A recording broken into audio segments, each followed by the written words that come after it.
Hindu issue তুলে ধরে দিন কয়েক আগেই দেওয়াল লিখন করেছিল বিজেপির সেই দেওয়াল লিখনের ভাষাতেই তৃণমূল পোস্টার দিয়ে বিদ্ধ করল বিজেপিকে।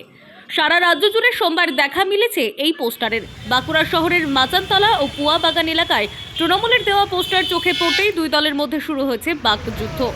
প্রথম তো আমরা শুরু করেছিলাম, আমরা দেখতে পাচ্ছেন এই যে দেওয়াল লিখন, প্রথমেই আমরা এই স্লোগান দিয়ে শুরু করেছিলাম। আজকে এই স্লোগান সারা পশ্চিম বাংলায় ছড়িয়ে গেছে। আজকে তৃণমূল কংগ্রেসও আমাদের স্লোগান ধার করছে, আমাদের স্লোগান চুরি করছেন। ভালো লাগছে, খুব ভালো লাগছে। ওনাদের অনেক পরে বোধোদয় হয়েছে।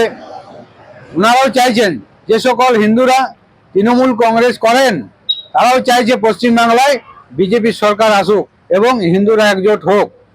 বছর ঘুরলেই রাজ্য বিধানসভা নির্বাচন, কিন্তু সেই নির্বাচনের আগে হিন্দু ভোট এককাট্টা করতে মরিয়া বিজেপি বাঁকুড়া জেলায় শুরু করে দিয়েছে প্রস্তুতি, জানিয়ে বিতর্ক তৈরি হয় রাজনৈতিক মহলে। কিন্তু সেই বিতর্কের মাঝেই এবার বিজেপির ভাষাতেই পোস্টার দিয়ে জবাব দিল তৃণমূল। পোস্টারে সেই হিন্দু ইস্যুকে হাতিয়ার করে বিজেপিকে কটাক্ষ।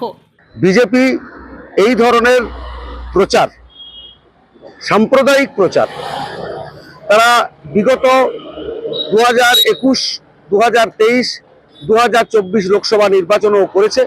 পশ্চিমবাংলার মানুষ, ধর্মনিরপেক্ষ মানুষ, পশ্চিমবাংলার গণতন্ত্রপ্রিয় মানুষ বারবার প্রমাণ করে দিয়েছেন যে এই পশ্চিমবাংলায় সাম্প্রদায়িক অশুভ শক্তি বিজেপির কোনো ঠাঁই নেই।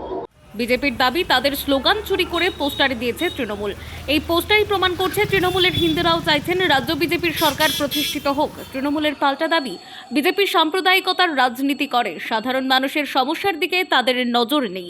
সেই বিষয়কে পোস্টারে তুলে ধরা হয়েছে। তবে এই পোস্টার কাণ্ড ঘিরে যেভাবে জায়গায় জায়গায় তরজা চোখে পড়ছে, তাতে গরমকাল আসার আগে যে রাজ্য উত্তপ্ত তা ভালোই টের পাচ্ছে সাধারণ মানুষ।